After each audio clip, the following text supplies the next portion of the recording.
Ali bo branil vdove in sirote?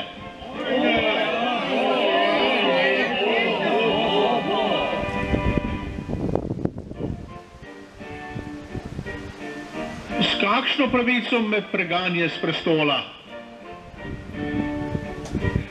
Odkupil ti ga bo po šegi stari.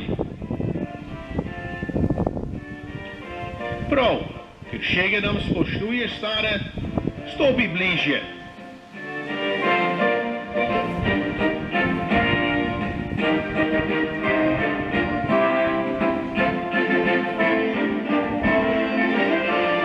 Nik vam bom pravičen.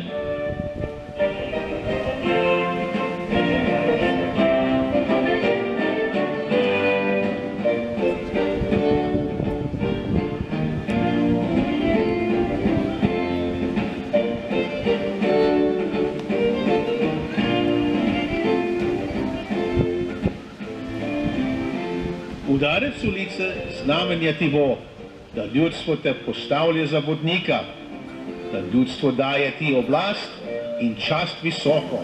O ljudstvo, čuj prisego mojo, pri Bogu in pri časti svoji obljubim in prisežem, da bo branil deželo pred sovražnikom.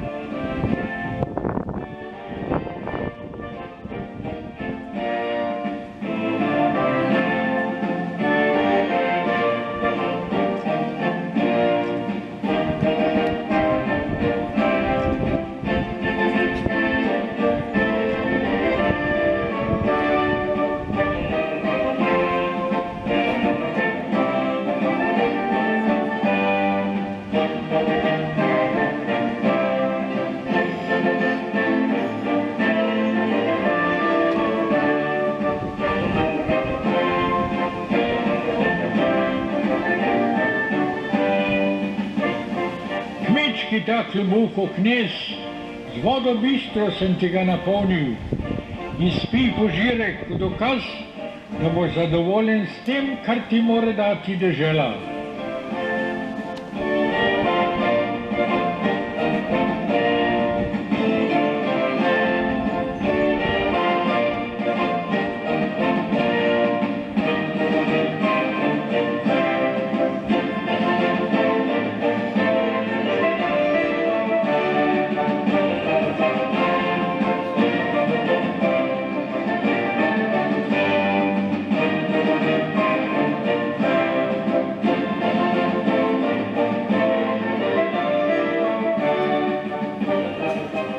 To pomnil bom prav slednji dan.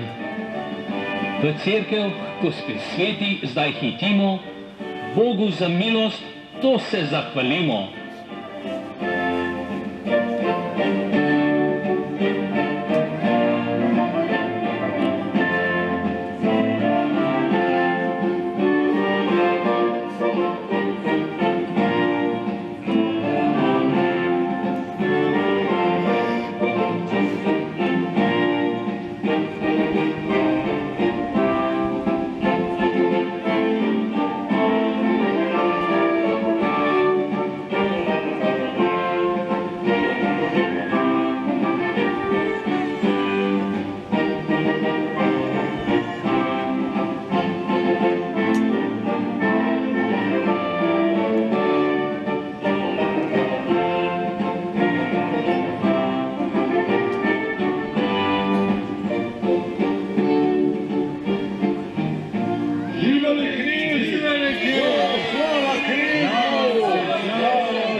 priest of the land said the Holy Mass.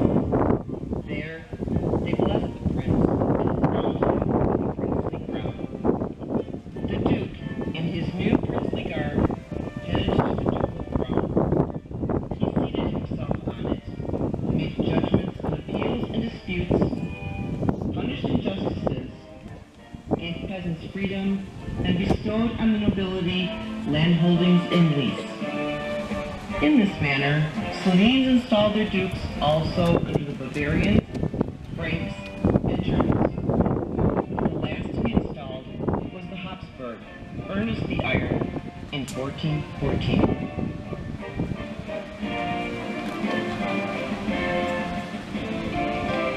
Nato so se napotili v cerkev Gospe Svete.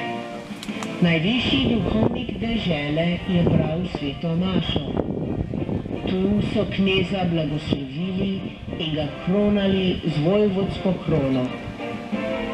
Vojvoda se je v novi knežji opremi napotil k vojvodskemu prestolu.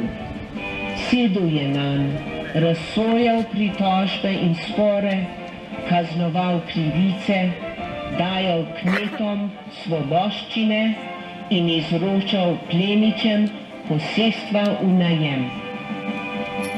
Slovenci so na ta način ustoličevali svoje kneze tudi pod Bavarci, Franki in Nemci. Zadnji, ki se je dal tako ustoličiti, je bil Habsburžan Ernest Železni leta 1414.